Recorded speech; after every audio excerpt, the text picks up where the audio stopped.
ఓం మాతాపితృభ్యాం నమః సర్వేభ్యో మహాజనేభ్యో నమః. South India సర్వాధికారి యూట్యూబ్ ఛానల్కి స్వాగతం సుస్వాగతం. ఇప్పుడు మనం వచ్చేసి దేవీ నవరాత్రుల గురించి, మహాదేవి నవరాత్రుల గురించి తెలుసుకుంటున్నాము. అందులో 3 రోజులు ఏ అమ్మవారి ఏ రోజున పూజించాలనే విషయాల గురించి తెలుసుకున్నాము. మిగతా రోజులు అంటే 4వ రోజు, 5వ రోజు, 6వ రోజు, 7, 8, 9 ఈ మిగతా రోజులు కూడా ఏ అమ్మవారిని పూజించాలనే విషయాల గురించి, ఏ రోజున ఏ అమ్మవారిని పూజించుకోవాలి, ఏ సమయంలో చేసుకోవాలి, ఏ ప్రాంతాభిభేదాలు లేకపోకుండా ప్రతి ఒక్కరు కూడా ఏ అమ్మవారిని పూజించాలనే విషయాల గురించి, నిజాల గురించి, ఆ రోజున ఏం చేసుకోవాలనే వాటి గురించి కూడా, అన్నిటి గురించి కూడా గురువుగారి మాటలో తెలుసుకుందాము. గురువుగారు నమస్కారం అండి. అందరికీ కూడా శుభాశీస్సులండి. మనం దేవీ నవరాత్రుల గురించి ప్రతిరోజు కూడా విశేషంగా తెలుసుకుంటున్నాం. అందులో భాగంగా ఈరోజు గురువారం, అలాగే చవితి, గురువారం రోజు నక్షత్రం విశాఖ నక్షత్రం. నక్షత్రాధిపతి గురువే, వారం కూడా వారాధిపతి గురువే. అలాగే మనకు ఈ రోజున విశేషమైనటువంటి పూజా కార్యక్రమాలు ఏమిటి అంటే అన్నపూర్ణాదేవి.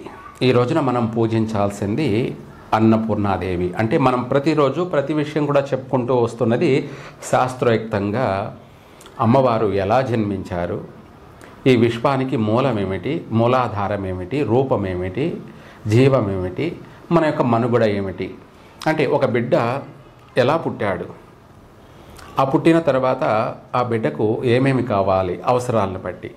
మనం పుట్టగానే పాలు ఇవ్వడం కానీ లేదంటే అన్నప్రాసన చేయడం కానీ జరుగుతుంది కదా. అట్లాగే ఈ యొక్క నవరాత్రుల్లో, ఈ యొక్క దేవీ నవరాత్రుల్లో ఆ మహిషాసురుని చంపేటువంటి యుద్ధంలో ఒక్కొక్క రోజున ఒక్కొక్క అమ్మవారిని మనం పూజించుకుంటూ ఉన్నామంటే ఇవన్నీ కూడా ఈ విశ్వానికి కావాలి అని చెప్పి మనము తెలియచేస్తూ పూజించుకోవడమే ఈ యొక్క దేవీ నవరాత్రులు. అందులో భాగంగా మనం 4వ రోజు అన్నపూర్ణాదేవిని పూజించుకుంటున్నాం. ఆ అన్నపూర్ణాదేవి కూడా మనం ఇందాక ముందు వీడియోలో చెప్పుకున్నట్టుగా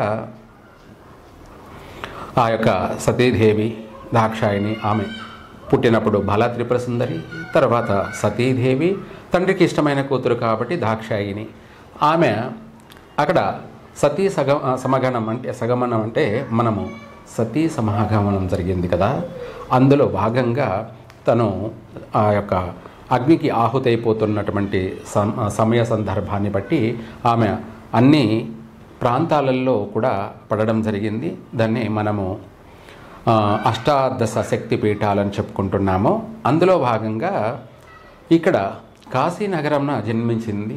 అంటే ఇంకా చెప్పాలి అంటే కూడా హిమవంతుడి కూతురుగా పుట్టింది. హిమవంతుడు అంటే పర్వతరాజు, ఆయన కూతురుగా పుట్టింది కాబట్టి ఆయన పేరు హిమవంతుడు, ఆయన పర్వతరాజు అంటారు. అయితే ఆయన కూతురుగా పుట్టడం వల్ల పార్వతీదేవి అనే నామకరణంతో ఆమెకు పిలవడం జరుగుతుంది.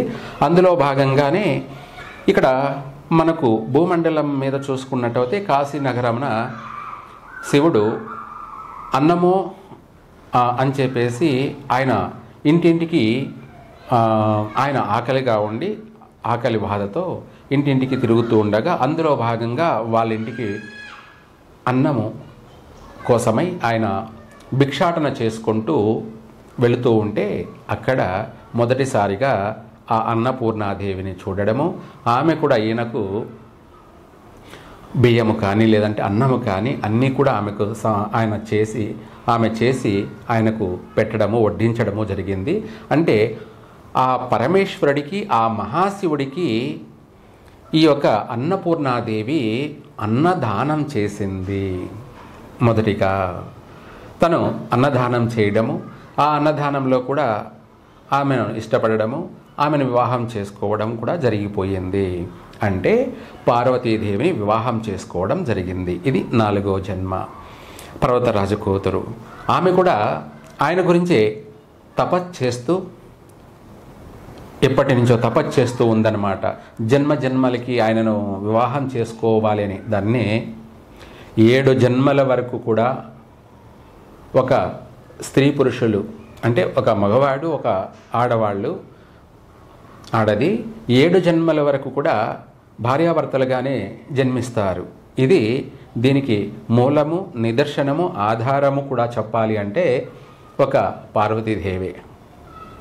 ఇక్కడ మహాకాళిగా, తర్వాత ఆమె బాలా త్రిపుర సుందరిగా, ఆ తర్వాత మళ్ళీ ఇప్పుడు పార్వతీదేవిగా, ఇలా ఒక్కొక్క జన్మ జన్మకు ఆయనను తపస్చేస్తూ శివదీక్ష అని కూడా అంటారు దీన్ని.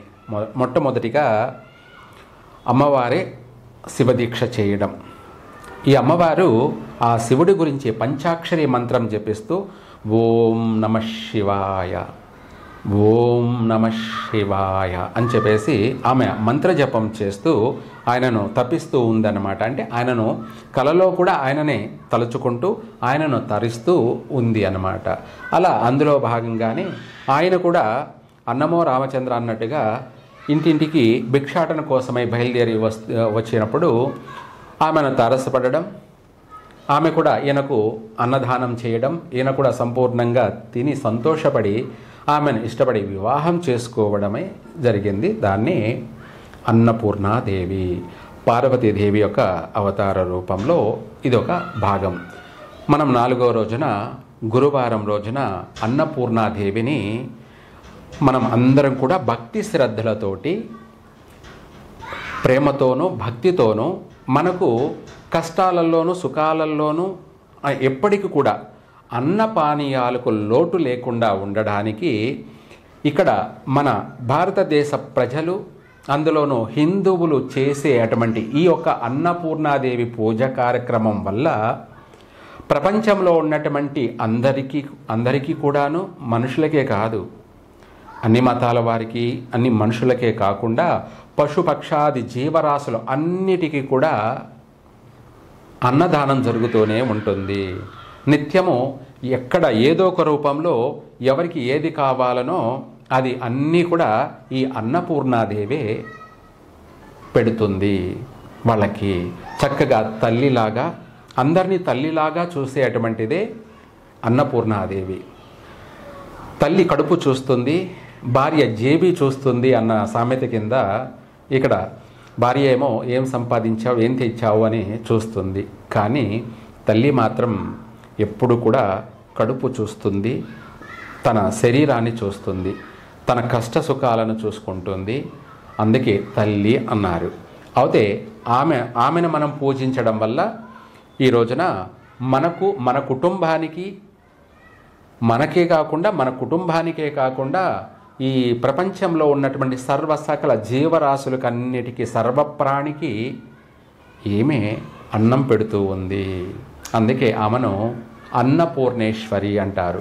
దానికి మనకు కాను అంటే ఎప్పుడు కూడా ఎటువంటి కష్టాలలో కూడా అన్నానికి ఇబ్బంది లేకుండా, అన్నానికి, నీళ్ళకి, మనకు అన్నీ కావాల్సినటువంటి వాటికన్నిటి కూడా ఎటువంటి లోటు లేకుండా ఉండాలి అంటే మనం ఈ మంత్రాన్ని పఠించవచ్చు. ఓం హ్రీం క్లీం ఓం నమో భగవతే అన్నపూర్ణేశ్వరి మమాభిలాషిత్వాం దేహి. ఇంకా కూడా చెప్పాలి అంటే ఈ మంత్రాన్ని మరొకసారి పూర్తిగా వివరిస్తాను.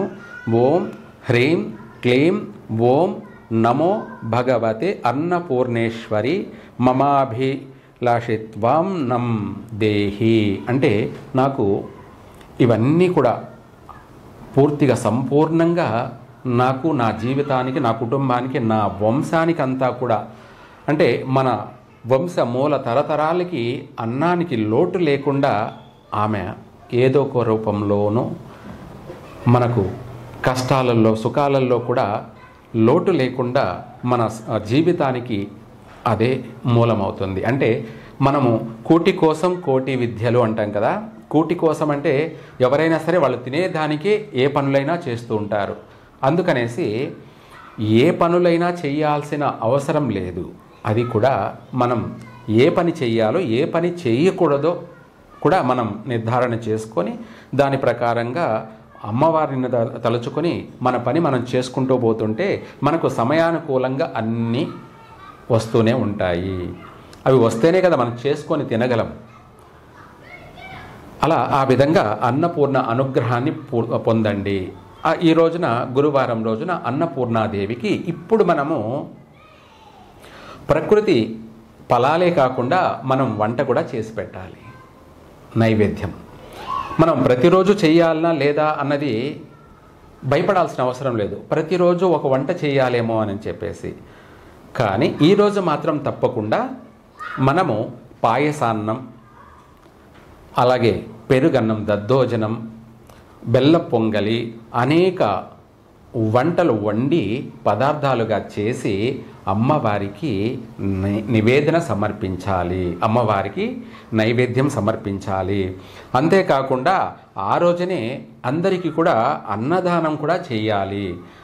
అన్నపూర్ణాదేవిని పూజించే రోజే 10 మందికి అన్నదానం చేసినట్టయితే వాళ్లకు జీవితంలో లోటే ఉండదు. వాళ్లకు ఎక్కడో ఏదో రూపంలో వాళ్ళకు పిలిచి పెడుతూనే ఉంటారు. కష్టాలలో కూడా వాళ్ళకు పిలిచి ఎవరో ఒకరు అన్నం పెడుతూనే ఉంటారు. అంటే అలా మనకు సంపూర్ణంగా జీవితకాలం కూడా అన్నపానీయాలకు లోటు ఉండదు.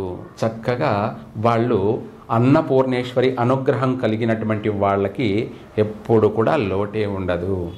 ఈ రోజున అమ్మవారికి మనము వీలైనంత వరకు అన్నపూర్ణేశ్వరికి వస్త్రం, అలంకరణ, ఆభరణాలు, అలాగే పూలు, పుష్పాలతోటి. అదే అన్నపూర్ణేశ్వరికి ఏ పుష్పాలతో పూజించాలి అంటే ఇక్కడ మనము చామంతి పూలతో, అంటే పసుపు వర్ణంతో కూడుకున్నటువంటి పూలతోటి అమ్మవారిని పూజించాలి. ఈ రోజున అమ్మవారికి పసుపుతో కూడా అర్చన చేయాలి, కుంకుమార్చన చేయాలి. వాటితో పాటు కనకపుష్య రాగాలతోటి కూడా అమ్మవారికి పూజించాలి. అంటే మనము నవరత్నాలతో పూజ చేసేవాళ్ళు ప్రపంచంలోనే అత్యంత ధనికులు అని అర్థం. ప్రపంచంలోనే అత్యంత ధనికులు అని అర్థం, కుబేరులు అని అర్థం. చెప్పాలంటే వీళ్ళే గవర్నమెంట్కి కానీ బ్యాంకులకు కానీ రుణాలు ఇచ్చేటువంటి స్థాయి స్తోమతలు కలుగుతాయని అర్థం అన్నమాట. ఒక మాటలో చెప్పాలంటే అన్నిట్లోనూ నిండుకుండా తొనకకుండా ఉంటుంది కదా అన్నట్టుగా వీళ్ళ సంసారము, వీళ్ళ కుటుంబము, వీళ్ళ యొక్క జీవనము అన్నిట్లోనూ, అన్ని రంగాలలోనూ నిండుకుండలాగా ఉంటారు. కడుపు నిండిన వాడు ఎలా ఉంటాడు? చల్లగా ఉంటాడు.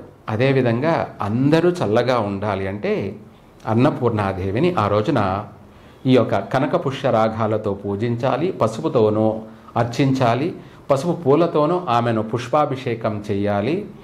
ఆ రోజున అదే పసుపు వర్ణపు శారీతోటి అమ్మవారిని అలంకరించాలి.